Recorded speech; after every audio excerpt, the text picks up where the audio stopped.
రమ్య ఇట్రా కూర్చో ఇదిగో పాలు తాగు అమ్మా పొద్దున్నుంచి నా కుడిక నదురుతుంది స్కూల్ దగ్గర ఓ ఆవిడని అడిగితే ఏదో ఆపద జరుగుతుందంది నిజమేనా అమ్మా ఇప్పుడు పోలీసులు నాన్నని తీసుకెళ్లారు ఆమె చెప్పింది పోల్చి చూస్తే ఏదో జరుగుతుందని నాకు భయంగా ఉందమ్మా అలాంటి చాదస్తాలేం పెట్టుకోకు ఇప్పుడే కదే నాకు ధైర్యం చెప్పావు మళ్ళీ నువ్వు భయపడితే ఎలా వెళ్ళు ఇలాంటి పిచ్చి ఆలోచనలు మానేసి నీ పని చూసుకో రమ్య నువ్వు పాలు తాగు నీకేమైనా చేసి పెడతాను సరే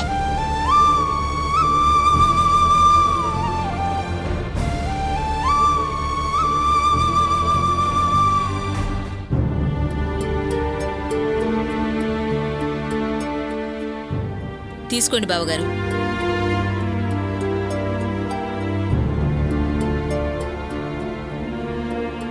రేయ్ అయిందిరా నీ తిరుగుడు అసలు ఇలాంటి టైంలో కూడా కాలు నిలవదరా నీకు ఎలా తిరగలుగుతున్నావురా నేను ఊర్లే తిరిగి రావట్లేదన్నయ్య ఓ ముఖ్యమైన విషయం తెలుసుకొస్తున్నా ఏంటో ఆ ముఖ్యమైన విషయం మన వాసుగాడు ఎక్కడున్నాడో తెలిసింది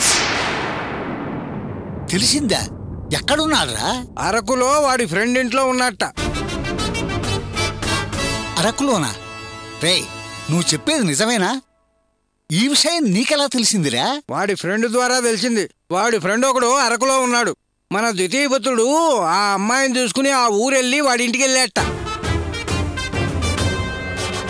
నువ్వు చెప్పేది నిజమైతే మనం వెళ్ళి తీసుకొద్దాం తర్వాత గోపికి బెయిల్ తీసుకోవచ్చు అక్కర్లేదు వాడిని తీసుకొస్తానికి ఆల్రెడీ ఓ మనిషి వెళ్ళాడు వెళ్ళారా ఎవర్రా ఎవరు వెళ్ళారు ఎవరో కాదన్నయ్య ఆ పిల్ల తండ్రి మాధవరావు వెళ్ళాడు అక్కడికి అయ్యో భగవంతుడా ఆ రాక్షసుడు అక్కడికి కూడా వెళ్ళాడా నా బిడ్డను ఏమైనా చేస్తాడో ఏమో ఎందుకు చేయడు వాడిని నరికి ముక్కలు ముక్కలు చేసి కైమా చేసి మూట కట్టికి తీసుకొస్తాడే ఏంటయ్యా మాటలు దేవుడా నా కొడుకు ఏ ఆపద రాకుండా కాపాడు తండ్రి ఏంటే ఏం మాట్లాడుతున్నావే నువ్వు అసలు నీ మనసులో ఏముందే పాపం చిన్నతనం నుండి సంసారం కోసం నానా కష్టాలు పడి పోషించేవాడు అక్కడ సాగు బతుకుల మధ్య కొట్టు మిట్టాడుతుంటే దానికి కారణమైన వాడు క్షేమంగా ఉండాలని దేవుణ్ణి కోరతావా ఎప్పుడన్నా గోపిని గురించి దేవుణ్ణి ప్రార్థించావుటే నువ్వు అర్థమైందే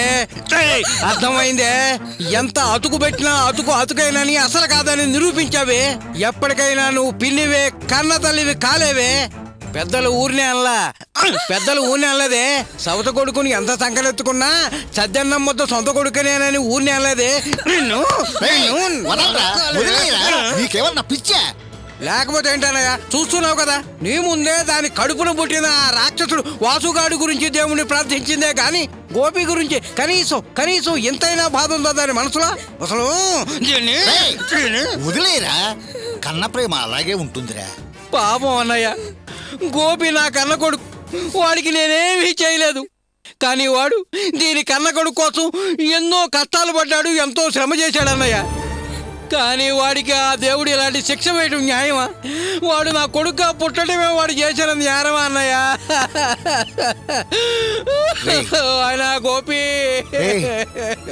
ఏడవకురా ధైర్యంగా ఉండరా గోపిని ఎలా కాపాడాలా అనుకుంటున్నాం ఆ దేవుడే గోపి మీద దయదలిచి ఆ మాధవరావుని అక్కడికి పంపించాడు అతనే వాళ్ళని తీసుకొస్తాడు ఆ తర్వాత ఇంకే సమస్య ఉండదు నేను గోపిని ఇంటికి తీసుకొస్తాగా నువ్వు ధైర్యంగా ఉండరా దిగులు పడకు బావగారు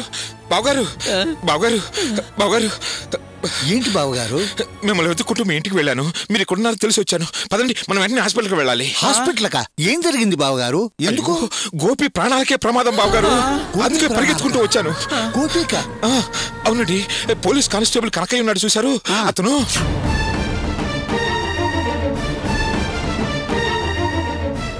అయ్యో నా గోపికి ఏమైందన్నయ్యా ఏడవకురా ధైర్యంగా ఉండరా ఏమిటో జీవితంలో అందరికీ కష్టాలు వస్తాయి పోతాయి కానీ వీడికి జీవితాంతం కష్టాలే అయ్యో మాటల తర్వాత అండి ముందు వెళదాం రండి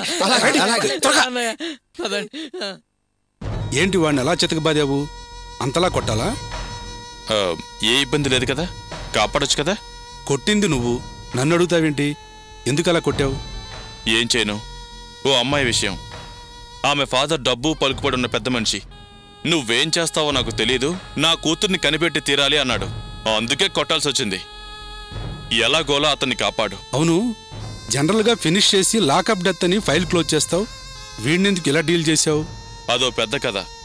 వీడికి పొలిటికల్ సపోర్ట్ ఉంది. మొత్తం కుటుంబాన్ని లోపలేశా. వాడొచ్చి వీడిని వదిలేసి మిగతా అందరినీ తీసుకెళ్లాడు. వీడికి ఏదన్నా అయితే నా పేకల మీదకి వస్తుంది. సరే సరే పద, నేను చూసుకుంటా. చెప్తే మీకు కదా, లోపలికి ఎవరు వెళ్ళడం కుదరదు, వెళ్ళండి. అదేంటి అలా మాట్లాడతావు? లోపల మా కొడుకుంటే చూడనే ఉన్నా అంటావేంటి? ఎవరిని లోపల పంపించొద్దని మా ఎస్ఐ గారు చెప్పారు. మా వాడికి ఎలా ఉందో అని టెన్షన్ గా ఉంటే లోపలికి వెళ్ళటానికి వీల్లేదంటే ఎలా సార్, మా ఎస్ఐ గారు ఆర్డర్ ఇది. ఎవరు ఆర్డర్ అయినా సరే లోపలికి వెళ్ళాల్సిందే.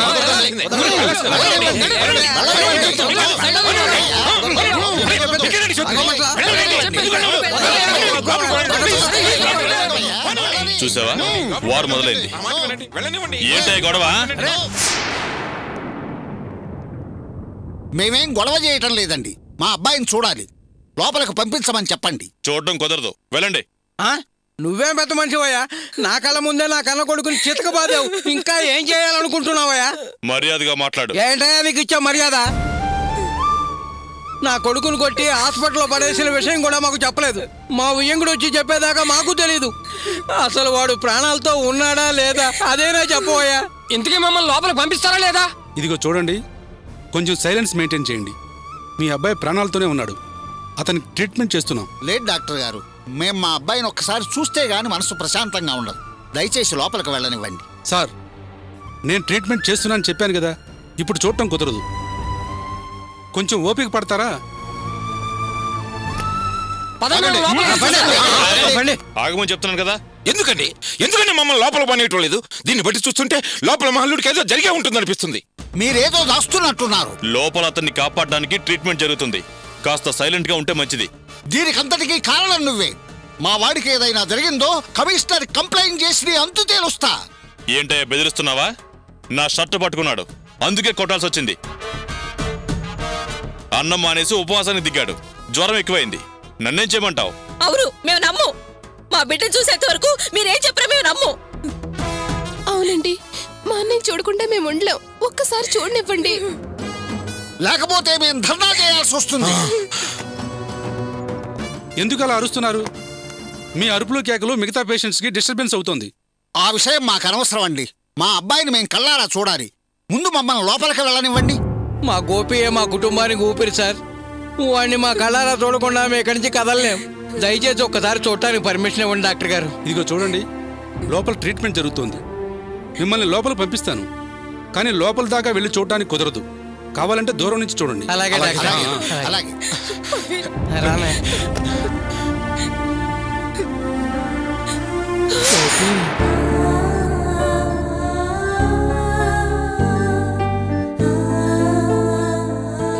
గోపి,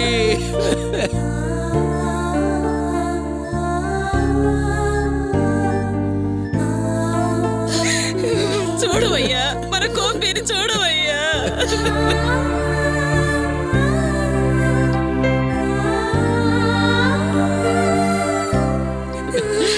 చూసావా అన్నయ్య, మనిషి అనే కనికరం కూడా లేకుండా ఎలా కొట్టి ఆసుపత్రిలో పడేశారు ఆ దుర్మార్గులు. నువ్వు ఆగ్రహ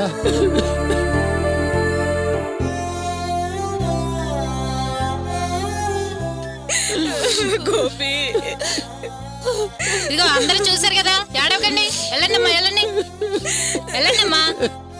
అయ్యో భగవంతుడా, నా గోపికి ఎన్ని కష్టాలు వచ్చాయ్యా.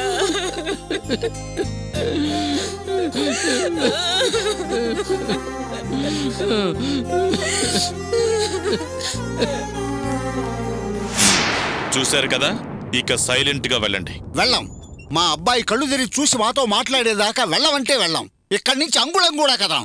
ఇదిగో నా కొడుకు ప్రాణానికి ఏమన్నా అయిందో మిమ్మల్ని ప్రాణాలతో వదలను. ఈ రంగయ్య సంగతి మీకు తెలీదు. రేయ్ అరవకురా. ఏంటన్నయ్య, చూసావు కదా, నా కుటుంబానికి వాడు ఒక్కడే దిక్కన్నయ్యా. వాడు ఎలా పడున్నాడో చూసావుగా. వాడిని అన్యాయంగా ఎలా చేసుకున్నారో వీళ్ళు. సరే పదరా. వదలను రాయ్, మిమ్మల్ని మాత్రం వదలను. గుర్తుపెట్టుకోండి.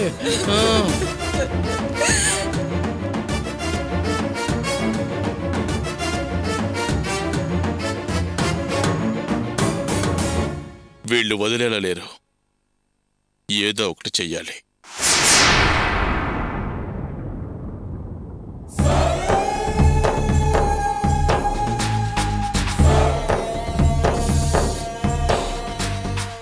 ఏంట్రా ఊరంతా ఎదిగినా ఎక్కడ కనిపించట్లేదు, ఎక్కడ ఉన్నారా వీళ్ళు?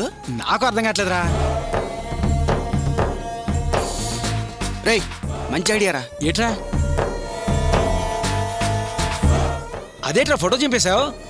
నువ్వు ఆ పక్క ఎత్తుకు, నేను ఈ పక్క ఎత్తుకు. ఓకేరా. రేయ్ ఏట్రా కొత్తగా పెళ్ళైన జంటలు చిలకా గోరింకల్లా అతుక్కుని ఉంటారు. కంపల్సరీ సినిమాకి వస్తారు. ఒక పని చేద్దాం, సినిమా అయిపోయేదాకా వెయిట్ చేద్దాం. ఓకే.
నీకేం కావాలి?